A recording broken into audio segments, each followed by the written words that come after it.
Hi everyone, this is Sean. Welcome back to my channel. Please press the like button, subscribe, share this video with other people who might benefit from it. Comment. I always look forward to the dialogue. Those of you who take time out of your day to dialogue, to comment to other people's questions, comments, thank you so much for your time. I really appreciate it. In today's video, we are going to be talking about a Reddit post that involved a Reddit subscriber who is an armed private security officer. He was disarmed and the assailant took his gun and shot the security officer with it. Miraculously, he survived because he's wearing body armor. So there's a lot of training points that could be made out of this Reddit post. But first, I want to thank David from the Security Guard Command. He's a constant contributor to this channel. He creates awesome videos on his channel. Make sure that you look for the icon in the comment section below. David, if you're listening, just put hi or something like that so everyone knows where to find your channel. David contacted me through email and sent me a link to a Reddit post. Guys, for those of you who have sent me emails, I've so far responded to dozens of them this month, and I have about 3 more to go. So if you feel like I forgot about you, I did not forget about you. I will get to you very shortly. So once again, thank you, David, for sending me this link. You guys know how the way I feel about Reddit. So I read this post about this private security officer who's basically leaving himself out to be vulnerable. He probably feels vulnerable because at any moment in time somebody can criticize him in such a way that might make him feel uncomfortable. And some people go to town on that concept. Not too bad, like I've seen with other posts, but some people, their comments, they're just not warranted for that situation. So I'll leave a link in the description box below so that you can watch or review the Reddit post on your own. But anyhow, guys, just shifting through the comments, it just frustrates me. There's so many keyboard warriors on Reddit. That's one of the reasons why I don't have a Reddit account. So thank you, David, once again, a million times for putting up with Reddit and reading the material that's on there. And essentially reading other people's posts, which, geez, I don't know how you guys do it who are on Reddit. Okay, so let's begin. Let's talk about what happened. So allegedly, the security officer, he's on patrolling his property that he's assigned to. He contacts a transit whom he needs to remove from the property, give a trespass warning. He admits that he got too close to the transient. Transient overpowers our security officer, essentially, takes out the gun out of the security officer's holster and pulls a trigger. And luckily, and guys, I'm religious. I believe that God was watching him and sent down his angels. If you are not religious, it's the vest. It saved his life. I mean, that bullet was designed to hit his heart. I mean, that's how close it was to his heart. And had it not been for him wearing body armor, I think this private security officer would have perished. Just to be that blunt. I'm taking a little bit moment of time to reflect on what could have happened to him. I'm just so happy. I'm so glad that he was just wearing his vest. Somebody was looking out for him that day. What we learn is the assailant was able to run off, dump the gun. So far, this person is outstanding. Private security officer also mentions that during the struggle, he was able to press the magazine release. The magazine released, which meant that there's only 1 round in the chamber because he carries a chambered weapon, which you should carry a chambered weapon if you're an armed private security officer.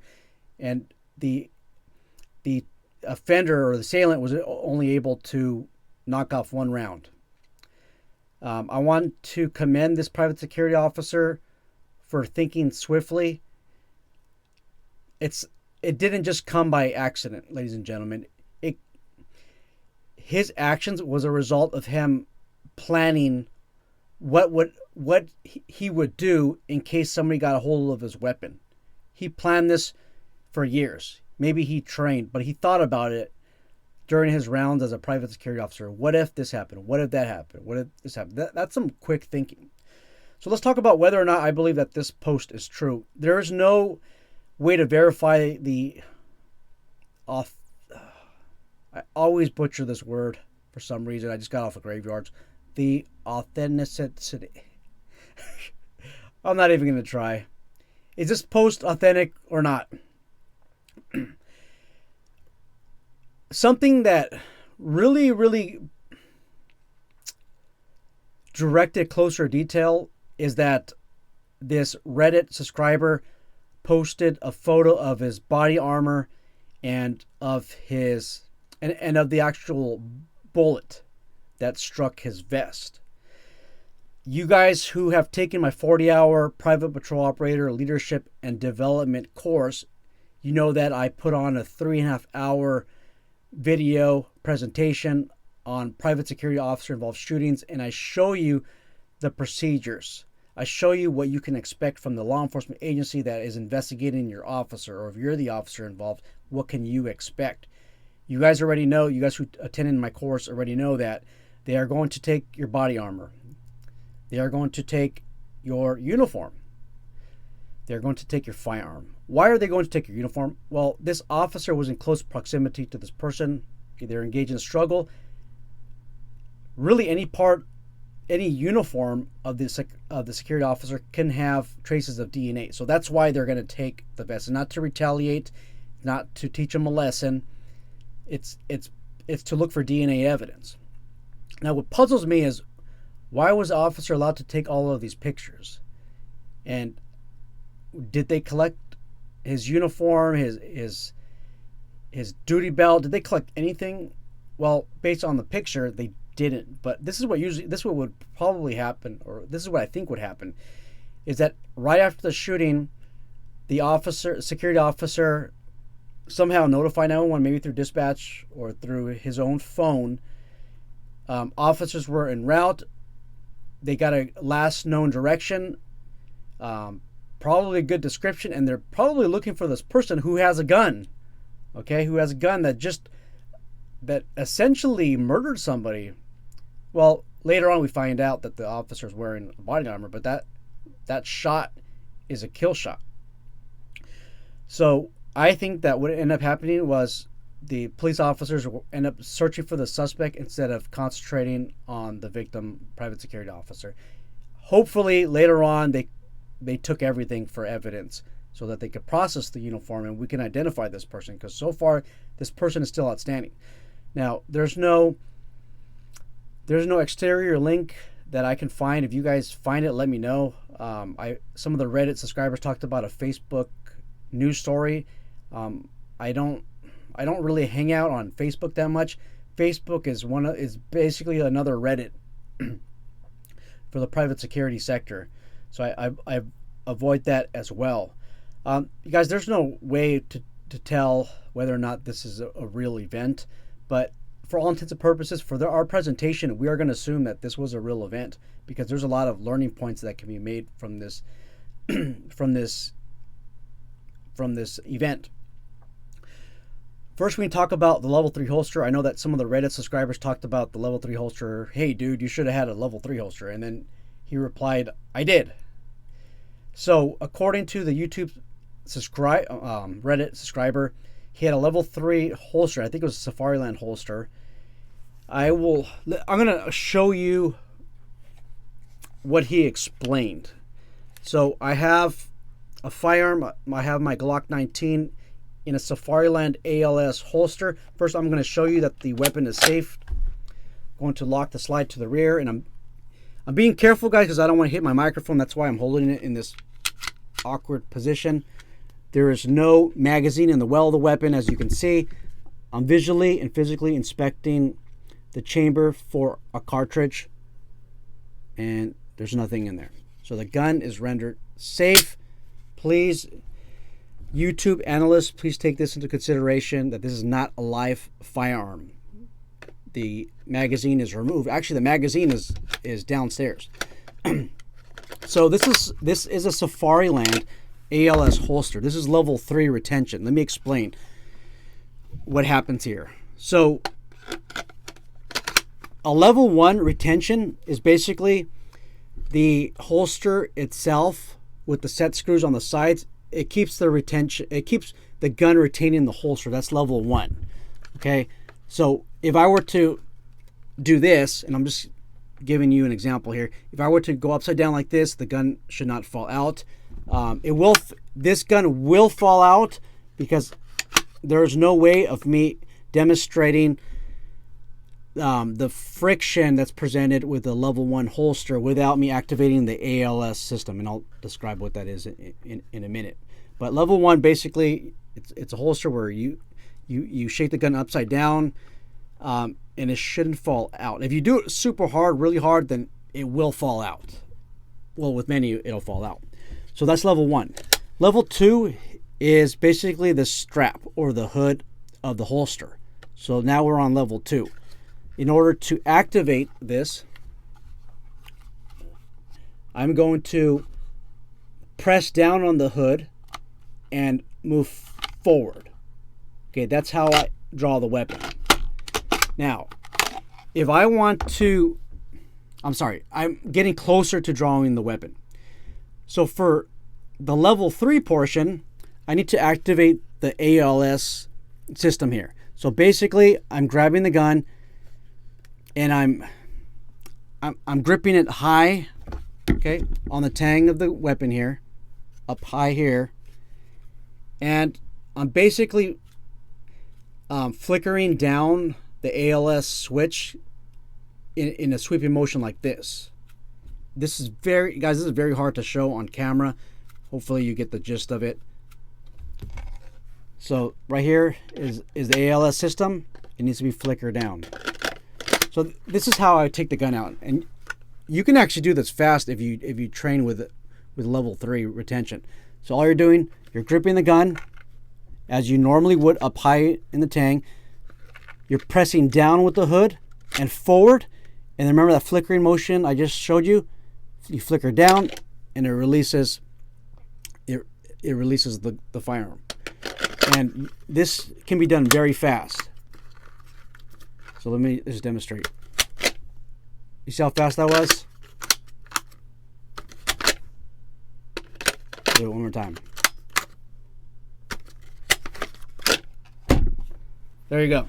You have to practice though, guys, and it's awkward actually drawing from the holster from this position. So the way that the Reddit subscriber described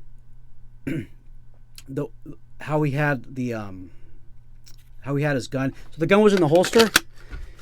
He said that he put the hood, okay, the hood down, so it's just like this. And apparently the assailant was able to get a hold of the gun from this position. So all he really had to do was come on the opposite side. I'm believing maybe it's the opposite side, and flicker the switch, okay, upwards or towards the well of the weapon, and then it would come out. I just think that it was very unlikely that the security officer had the gun completely in the holster when the gun was taken out. This piece right here is designed to prevent a gun grab from a forward position. So it's very hard to gun grab because of this piece here. And when this is on a duty belt, it looks something like this. I mean, this is hard to do, guys, to get to the ALS. You have to know what you're doing. I just think that the gun was out of the holster completely or semi-completely. I wasn't there. This Reddit subscriber, he wasn't clear. He wasn't really clear on what happened. But that's how to get it out. And I believe that the gun was out. Again, I was not there. I'm just speculating. Rule of thumb that we need to learn, ladies and gentlemen, is have an appropriate retention holster.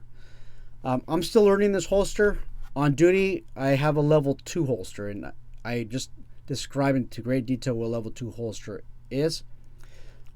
Pretty soon, I'll be switching over to a 1911 system. I'm going to be switching back to a 1911 system.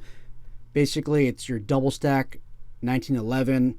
Those of you who are well versed in the gun community, it's called your 2011 gun. This is my staccato. I don't have the barrel. I don't have the upper receiver portion because I'm getting some work done to it. Okay, so that's why I don't have it. But this is your 1911 style, 2011 style gun.